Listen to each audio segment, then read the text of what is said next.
e alimentar esse vínculo relacional com esses que estão respondendo ao que Deus está fazendo, onde a gente está localizado, né?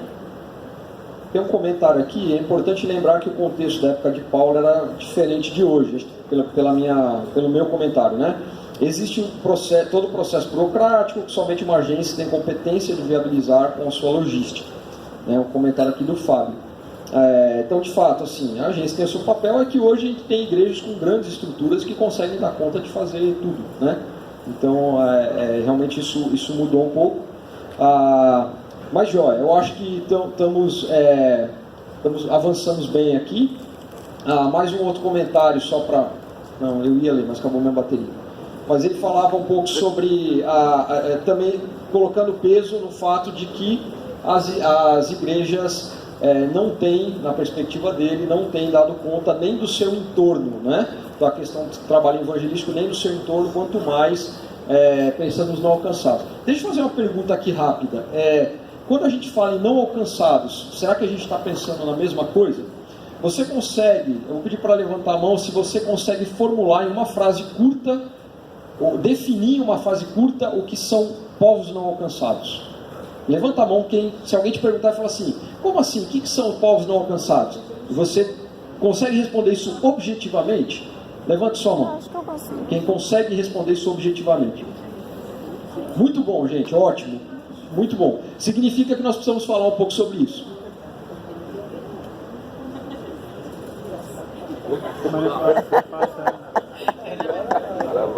Começar? Sim, posso tentar, né? Desculpa, esta é uma definição que tem a ver com percentagens, perdoe-me. Mas a definição de um povo não alcançado da Joshua Project, bem conhecido aqui, acho eu, é um povo onde há menos de 2% de evangélicos e menos de 5% de aderentes cristãos. E é necessário conjugar essas duas coisas juntos, porque é possível ter uma situação, por exemplo, na França, onde há menos de 2% de evangélicos dentro do país. Mas, de facto, há mais de 5% de aderentes cristãos. Existe uma Bíblia na língua. Existem igrejas. Existem recursos cristãos naquela língua. Então, povos não alcançados são aqueles povos onde não existe uma igreja evangélica e não há esta herança cristã, nem Bíblia, nem acesso aos cristãos. Há uma baixa percentagem entre os não crentes, os não seguidores de Jesus, que conhecem até um único cristão naquela situação. E não há acesso a transmissões de rádio, a literatura, nem às vezes já a escritura na língua daquele povo. Isto para mim é um povo não alcançado.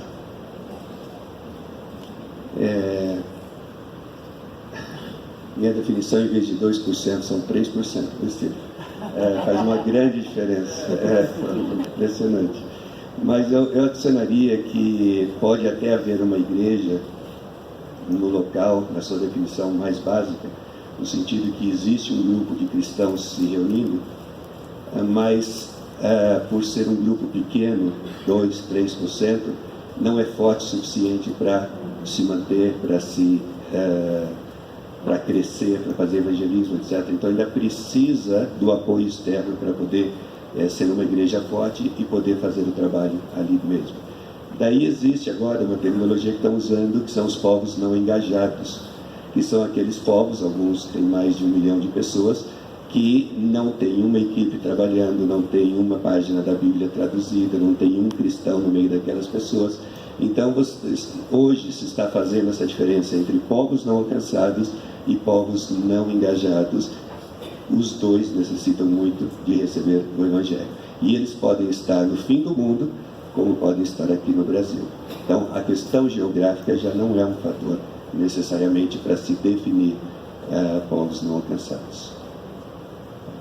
Eu vou fazer mais, nós estamos caminhando para o final, vou fazer deixar duas perguntas, vai ser a minha última, vão ser as últimas perguntas, por causa do nosso tempo, mas podemos aí talvez entender de alguma outra maneira. Só para dar uma frase, então, a minha definição de povos não alcançados vai nessa linha: qualquer povo que não tem uma igreja forte o suficiente para evangelizar o seu próprio povo. Isso para mim é o meu critério de povo não alcançado. Primeira coisa, o Marcos, eu tinha te mostrado uma pergunta sobre a perspectiva dos islâmicos em relação à América do Sul, inclusive ao Brasil. E aí eu pedi um esclarecimento. A questão é mais assim, geralmente o mundo islâmico tem uma visão de que o mundo cristão são os Estados Unidos. Então, se eles conseguem diferenciar que o Brasil tem uma cultura diferente. Essa foi a pergunta, vou deixar você responder, mas já vou fazer a última aqui, que é desculpem, aqui. Triste ver a igreja tratando a questão de investimento missionário como lidam numa empresa. Então, cobrando números de produção, números de conversões, relatórios, etc. Então, o que teríamos a dizer sobre isso, né? Essa perspectiva mais, talvez, empresarial de lidar com a coisa, os relatórios e tudo mais. Se alguém quiser terminar um pouco com isso. Para mim, o foco aqui seria assim: nós estamos falando de uma queda de investimento, aparentemente, se for localizada, se for mais ampla ou não, mas que, pelos nossos dados, elas dizem respeito mais ao investimento da igreja nas agências missionárias, nas organizações missionárias. Então, estamos tentando identificar quais podem ser as origens talvez esse ou descrédito ou distanciamento das igrejas de fazer missões via agências missionárias. Tivemos já várias respostas aqui, a questão da uberização, né, a terceirização e etc., mas é um assunto para pensarmos um pouco mais. Então vamos terminar com essa questão e só antes disso o Marcos falar um pouco sobre essa questão da perspectiva do mundo islâmico em relação à América do Sul ao Brasil, se é que tem algo, né, que considera-se relevante ser dito nesse aspecto. E aí eu acho que eu dei um furo, que acho que tinha um vídeo para passar. Então, em vez da gente passar no começo, se tiver aí no ponto, a gente passa no final e termina com ele, tá bom? No geral, você tem que pensar, quando a gente fala, a gente não pode falar do mundo muçulmano. A gente tem que falar de os mundos muçulmanos. Nós estamos falando de mundo muçulmano na África, na Europa, na Ásia, etc., Oriente Médio, etc. Mas quando nós falamos principalmente de África, Ásia e Oriente Médio, pelo menos na minha experiência, eles não nos olham como eles olham para os europeus e os norte-americanos. Eles nos olham com muito mais aceitação. Realmente nossas culturas, né, aqui na América Latina têm muitos aspectos semelhantes. Então, eu creio que nesse sentido isso aumenta a responsabilidade da igreja brasileira, porque a abertura que nós temos, e não podemos dizer que a igreja brasileira não tem dinheiro.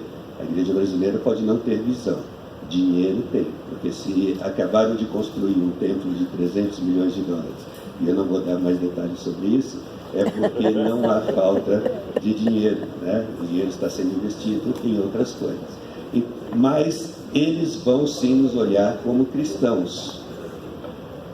E o conceito deles do cristão é tudo aquilo que eles veem nos filmes: pornografia, assassinato, o padre corrupto, o pastor corrupto, tudo aquilo para eles é cristãos. Então, assim como nós não sabemos diferenciar os diferentes tipos de muçulmanos que existem, nós colocamos tudo no mesmo saco junto com o Bin Laden, eles fazem a mesma coisa com a gente. Então eles vão saber quem é nascido de novo, quem é evangélico, quem é protestante, quem é ortodoxo, quem é católico, todo esse tipo de coisa. Então você tem um bom trabalho para poder mostrar o que significa ser um verdadeiro seguidor de Cristo, antes de ficar apegado ao fato de que você quer dizer e provar para ele que você é um cristão. É uma outra coisa que tem que ser considerada.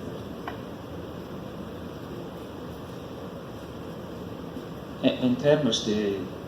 Eu queria só voltar por um momento para esta questão do relacionamento entre igreja e agência.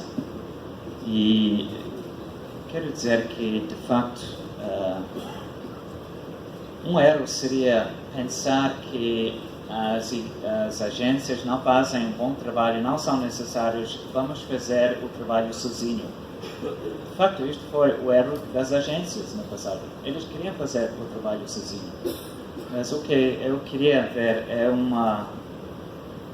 Vamos voltar, então, para a parceria.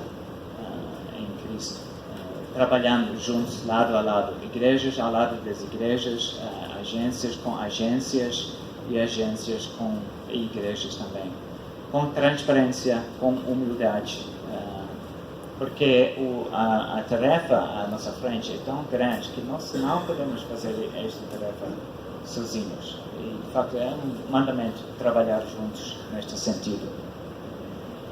A linguagem a ser utilizada, acho que não é um investimento a ser feito, mas uma bênção a ser dividida. O povo brasileiro já recebeu uma bênção enorme. A igreja evangélica, o crescimento. E eu gostaria, de fato, de ver pessoas na Ásia Oriental cantando como eu vi brasileiros cantando ontem à noite, ou durante esta conferência. É tão bom ouvir pessoas louvando a Senhor com todo o seu coração. E eu queria ver mais asiáticos cantando desta maneira, juntos e ao lado da igreja brasileira. E queria ver a igreja brasileira fazendo a sua parte para que o nome do Senhor seja honrado em toda a terra. Eu queria comentar um comentário que foi enviado sobre muitas vezes as nossas igrejas locais, elas não estão fazendo nem o local, quanto mais na Ásia, quanto mais no Amazonas.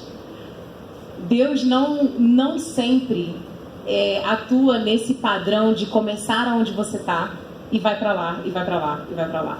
Às vezes uma igreja é despertada no meio do Marrocos, não pode falar assim, né?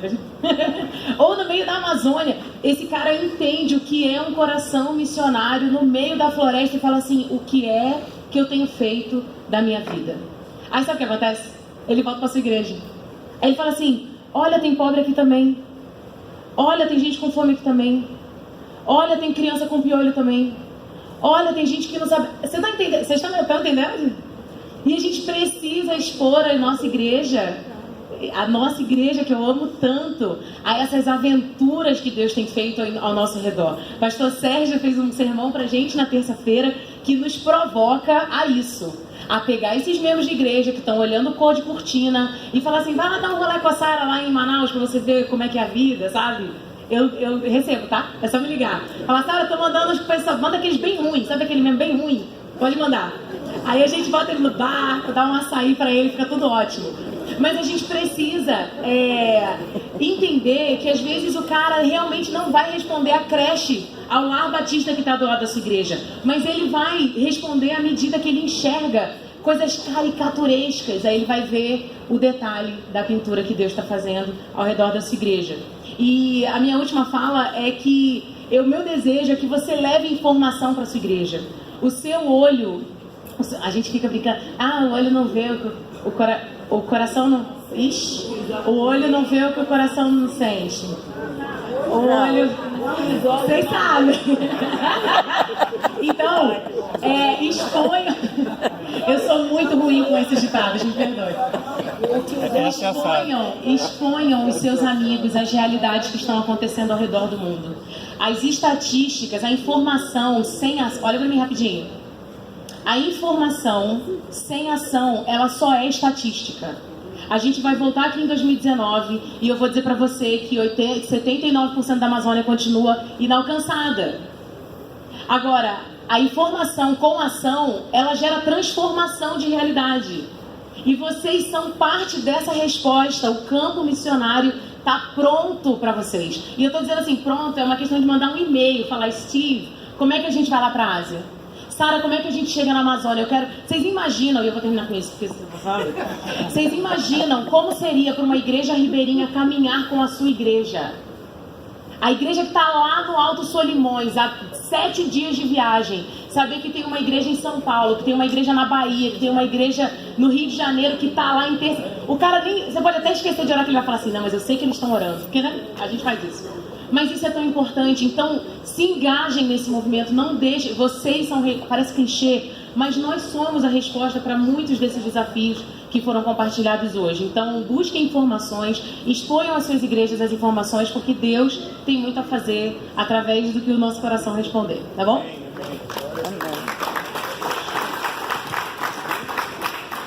Uma pergunta que nós não respondemos, foi feita logo no começo, sobre equipes de curto prazo. E realmente, eu acho que pelos erros que nós acabamos cometendo, a equipe de curto prazo passou a ser mais conhecida como turismo evangélico, né? E nada errado com o turismo evangélico, mas se você vai lá atrapalhar o missionário, é melhor não ir mesmo.